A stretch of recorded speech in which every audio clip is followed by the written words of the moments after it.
अस्सलाम वालेकुम वरहमतुल्लाहि वबरकातुहू। कैसे हैं आप? उम्मीद है कि आप खैर आफियत से होंगे। जहां भी हो अल्लाह ताला आपको शादो आबाद रखे। मैं मोहम्मद नाजिम हुसैन अजहरी मदनापुरी आप देख रहे हैं नाजिम के वाक़ियात। क्योंकि मैं दीगर उलमा इकराम के वीडियो आपके सामने लेके हाजिर होता रहता हूँ। कभी पंजाब के शाही इमाम मौलाना उस्मान लुधियानवी का और कभी गाजी मिल्लत हुजूर सैयद हाशमी मियाँ का बयान आपके सामने लेके हाजिर होता हूँ। आज मैं जो सोशल मीडिया पर इस टाइम बहुत तेजी के साथ जिसका जिक्र हो रहा है, जिसके वीडियोस चल रहे हैं, मुफ्ती शमसुद्दीन मकरानवी, उनका वीडियो मैं आपके सामने लेके हाजिर हो रहा हूं। मुफ्ती शमसुद्दीन मकरानवी ने पीरों के बारे में क्या कहा है, पीरों को क्या कहा है, आइए मैं आपके सामने उनकी वीडियो लेके हाजिर हो रहा हूं।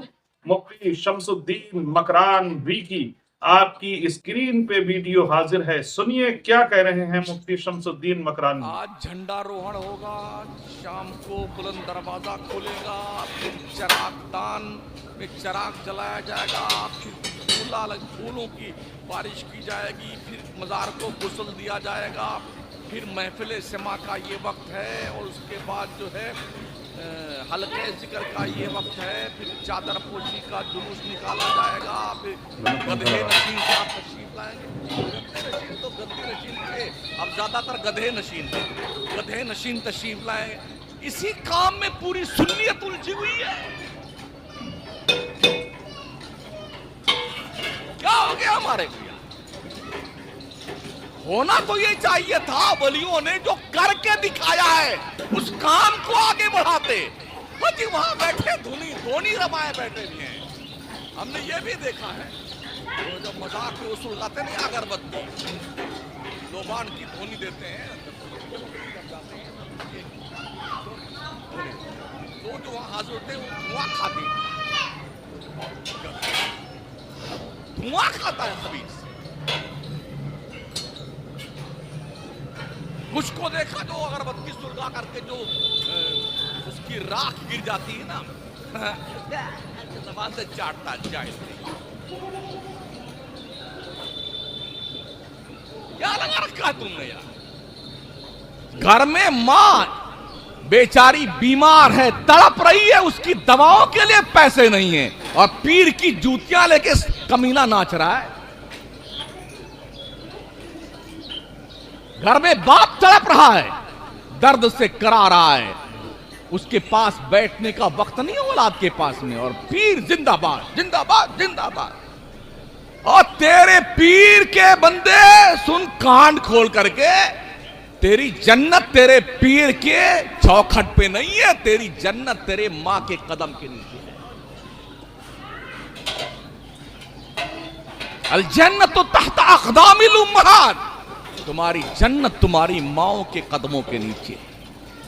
तेरा बाप वो स्पेशली आदमी तेरे लिए है जिसकी शान मुस्तफा करीम ने बयान फरमाई, दुआए वालिदी लिवालिदिही कदुआई लकुम। एक बाप की दुआ अपनी औलाद के हक में ऐसी होती है जैसे एक नबी की दुआ उम्मत के लिए हुआ करती है। कभी समझा तुमने अहमियत अपने बाप की? माँ बाप के लिए नमाजों में हुक्म है कि दुआएं मांगा करो अपने माँ बाप के लिए। रब्बना फ़िरली वली वालिदैया वलिल मुमिनीन यौम यक़ूमुल हिसाब, दुआएं मांगा करो नमाजों में माँ बाप के लिए। जो दुआएं कहीं कबूल नहीं होती हैं, माँ के चौखट पे बैठ दिल से अगर माँ ने दुआ कर दी ना, अल्लाह की इज्जत की कसम उसकी दुआ रद्द नहीं करता परवरदिगार। हाँ, बेगम का चेहरा देखने के बाद माँ को धक्के मारने वालों शर्म करो शर्म। जिस माँ ने तुम्हें पाल पोस के बड़ा किया, इस लायक बनाया है ना, उसका हक पहचानो। माँ के पेट में रहते वक्त तुम्हारी वजह जो झटका लगा था ना, एक बार जो उससे तकलीफ हुई, नबी ने अपने एक साहबी से कहा था, तूने 7 मरतबा पैदल अपने माँ को कंधे बिठा के पैदल हज करवाया ना, तेरे 7 हज करवाना जो तूने करवाया ना, तेरी माँ के पेट में जब तू था, जो झटका तेरी एक वजह से एक बार लगा तेरी माँ को जो तकलीफ हुई थी ना, ये 7 हज उसके बराबर भी नहीं। ये कहां सीखेंगे आप? दोस्तों की चौपाल पे, चाय की दुकान पे,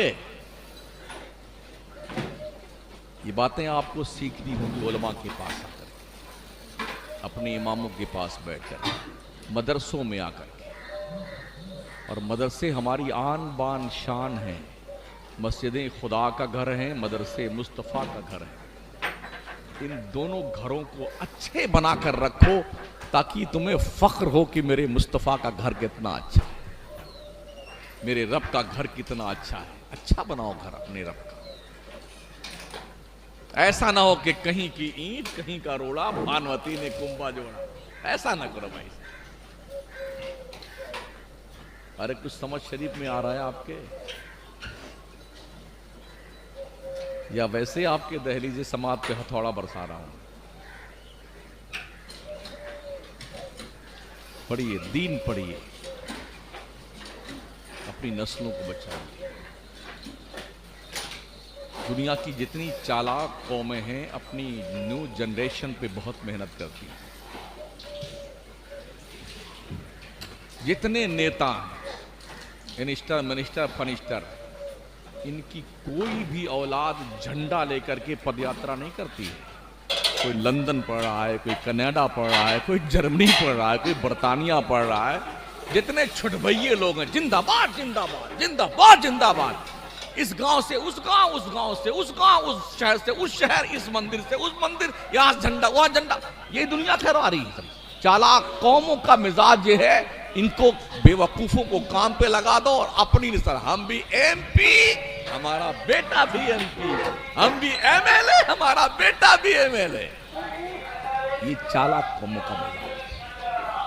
किसी भी कौम की युवा पीढ़ी जो होती है वो उस कौम की बैक बॉन्ड हुआ करती है, रीढ़ की हड्डी।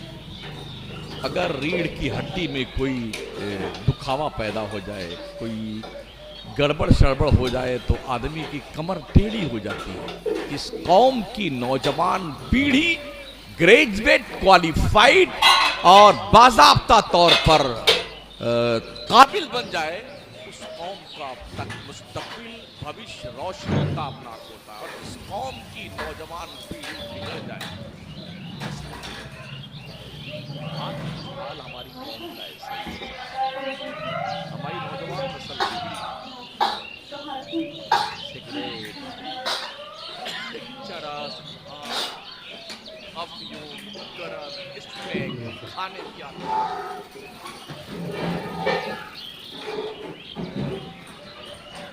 औरतों का हाल ये है कि हमारी बहनें, हमारी बेटियां, हमारी माएँ बाजार की ज़िन्नत बनती हैं। हाँ, जिस दुकान में देखेंगे उस दुकान में मुस्लिम औरतों की भरमार है। ये रोज क्या खरीदती हैं? क्या शौहर मर गए हैं, बाप मर गया है, बेटे और भाई मर गए हैं, तब ये निकली हैं? अगर जिंदा है तो ऐसे बाप और ऐसे भाई और ऐसे बेटे, ऐसे शौहरों को डूब मरना चाहिए चुल्लू पानी में, जिनकी बहन, बेटियां, माएँ और बीवियां बाजारों में बरसरे बाजार बगैर पर्दे के साथ या नकाब पहने हुए चुस्त और टाइट नकाब पहन करके घूमती फिरती दिखाई पड़े सामान खरीदने। कोई जरूरी कि औरतें सामान खरीदने जाएं? तुम किस काम के लिए हो? निकाह जब करवाए थे, काजी साहब ने निकाह पढ़ाया, हजरत साहब ने जी फलाना बिनते फलां को आपके निकाह में दिया जिसका महर नक़द इतना है, ये वकील साहब ये दुआ नानो नफका के साथ आपने कबूल किया। हाँ, कबिल तो बेटे समझते हो नानो नफका क्या होता है? नानो नफका क्या होता है? रोटी खर्चा, ये सारी जिम्मेदारी आ गई आपकी। आप तो घर में पड़े हैं, गुड्डू की अम्मी चाय ले आ बाजार से, तो झक मराने के लिए पैदा हुआ था। अर्रिजाल क़व्वामून अलन्निसा, मर्द औरत पे हाकिम है। ये हाकिम का काम है, जनाना काम कर रहा है। औरत को भेज दिया चाय लाने के लिए, सब्जी लाने के लिए औरत जा रही है, कपड़ा खरीदने औरत जा रही है।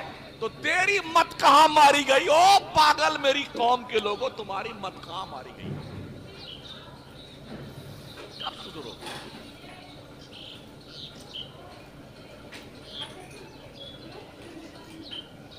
किसके सामने रोया जाए, किसको दुखड़ा सुनाया जाए। जगाया उसे जाता है जो सोया होता है, जो मर जाता है उसे जगाया नहीं जाता। मैं तकरीबन 40 साल से चिल्ला रहा हूं, तकरीर कर रहा हूं। अभी मैंने इसी जुम्मा में अपनी मस्जिद में कहा, मुझे खुद पता नहीं, मैं 30 साल से यहां इमामत कर रहा हूं कि मैं किसको जगा रहा हूं, मुर्दों को जगा रहा हूं या सोए हुए इंसान को जगा रहा हूं।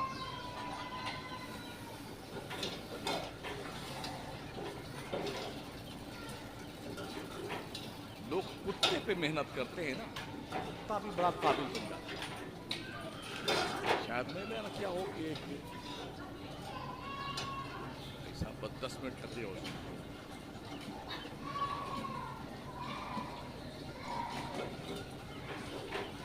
एक तोता 9 करोड़ रुपए बिका था हजरत 5 साल पहले दिल्ली में। पोपट राजा 9 करोड़। उसकी जिस्म पर कोई हीरे जवाहरात याकूत जमर्रद ये सब नहीं लगे थे। जब मैंने उसकी तफ्तीश निकाली तो पता ही चला कि उसको बहुत किस्म से बहुत अच्छे ट्रेनर ने ट्रेनिंग दे करके किस्म किस्म की बोलियां सिखाई थी। तो कई लैंग्वेज जो सीख गया था इसकी बुनियाद पर। जब बोली लगी तो 100 ग्राम के पोपट राजा जो है वो लगभग 9 करोड़ रुपए में बिके। अगर एक तोते पे मेहनत की जाए कुछ दिन तो इतना कीमती बन जाता है कि वो 9 करोड़ में बिकता है। अगर अशरफुल मखलूकात के बच्चों पे मेहनत की जाए तो क्या ये बच्चे कीमती नहीं बन सकते हैं? हमने कुत्तों को भी देखा है, फ्लाइट को चेक करने कुत्ता आता है कि हाँ अब इसको लेके जाइए। कोई अफवाह उड़ गई ना कि बम वम की खबर, पुलिस वाले थक हार के ढूंढते ढूंढते परेशान हो गए, अब पता नहीं चल पा रहा कि बम है किधर, तो कुत्ता लाया जाता है। उसके खर्चे लाखों रुपए बनती हैं। उसे गुस्ल फरमाने के लिए 3 स्टार तशरीफ लाते हैं। बढ़िया खुशबूदार साबुन और स्प्रे और खुशबू लगाया जाता है। और क्या अभी सर्दियों में देखा उसको बहुत बढ़िया सदरी पहनाई गई है, गरम गरम, हाँ गरम गरम कपड़े पहनाए गए हैं और लेकर के 3 स्टार घूमता रहता है। उसको इस्तिंजा फरमाने की जरूरत होती है ना, तो पुलिस वाला ले जाता है, चलिए तशरीफ ले चले इस्तिंजा फरमाने के लिए। पकड़ के कुत्ते, अगर कुत्ते पे मेहनत की जाए, कुत्ता कई कई लाख में बिकता है। क्या हो गया, हमें कुछ समझ में नहीं आता या आप भूल गए? हजरत मौलाना रूम रहमतुल्लाह अलैह फरमाते हैं, सोहबत सालेह तोरा सालेह कुनत, सोहबत ताले तोरा ताले कुनत। अच्छों की सोहबत तुम्हें अच्छा बना देती है, बुरों की सोहबत अच्छों को भी बुरा बना देती है। वो फरमाते हैं एक चरवाहा था, भेड़ बकरी चराता था। उसे एक दिन जंगल में शेर का एक छोटा सा बच्चा मिल गया। अच्छा लगा तो पकड़ के लाया, उस शेर के बच्चे को बकरियों के रेवड़ में डाल दिया। तो शेर का बच्चा कई महीने साल गुजर गए, जब बकरियों के बीच रहते रहते जब बकरियां में करती तो वो भी में करता। सोहबत देखिए, बकरियों की तरह चलता फिरता, वो घास खाने की उसकी भी आदत पड़ गई, जवान हो गया वो। तो फरमाते मौलाना रूम के एक दिन चरवाहा अपनी बकरियों को पानी पिलाने दरिया किनारे ले गया। सारी बकरियां, उसी में वो शेर जो जवान हो चुका था वो भी पानी पीने के लिए तशरीफ ले गया। अपोजिट साइड में दरिया के जंगल था। उस जंगल में एक बड़ा शेर जो है, शेर बबर खड़ा हुआ देखा था, यानी हमारी बिरादरी का आदमी बकरियों के बीच में गया। वो और दरिया के करीब आया, शेर बबर ये सब पानी पी रहे हैं झूम करके। पुस्तक वाले जो शेर बबर ने अपने बिरादरी के उस कैंडिडेट को देखा, उसने अपनी टिकार लगाई, कुछ कहा उसने अपनी जबान में। इसने उसको देखा, फिर पानी में अपनी शक्ल देखी, फिर उसको देखा,